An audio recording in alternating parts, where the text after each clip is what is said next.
dirt track late models, and he asked me if I wanted to drive a car or not. He was kind of getting out of it and kind of wanting to step back and see what would happen. And I told him, I said, no, I didn't want to drive a car. And he's like, well, what do you want to do? I said, I want to race ATVs. And he thought that was kind of crazy, but back in the 80s, late 80s, he used to race. So it's something I always wanted to do when I was little, and I always looked at his trophies and old videos and stuff. And so, back when I was 14, we went and hit my first race, and we've been hooked ever since.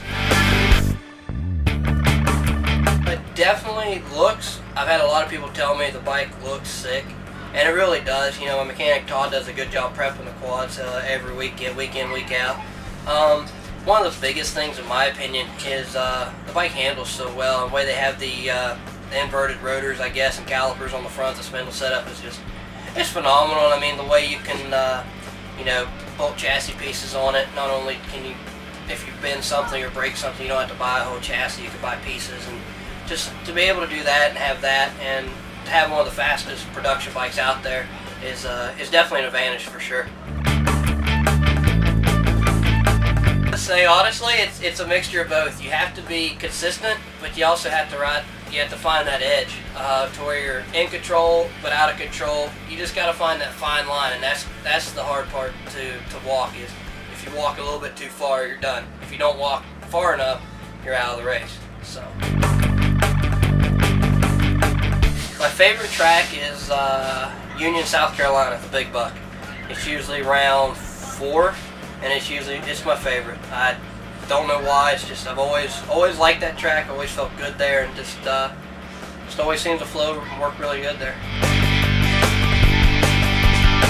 The scariest moment here recently is probably Lafayette 2 races ago. Coming through a field, had a decent start, and got taken out and then threw a chain, and just typical racing stuff. Was coming through, and the last lap, like 100 yards to go, I caught up to 5th, and was just wide open through a field. He come over into me, and we clipped wheels, and my bike went sideways, his bike went sideways, and if we would have crashed, it was over. And luckily, the bike came down, pulled out nice, and ended up coming back up to 5th that race. So that's been a recent scary moment, that's for sure. But there has been a few times that I've seen Jesus. So I mean, there's definitely been a few, a couple times at the house and coming down some hills and hitting some kickers and riding the bumper.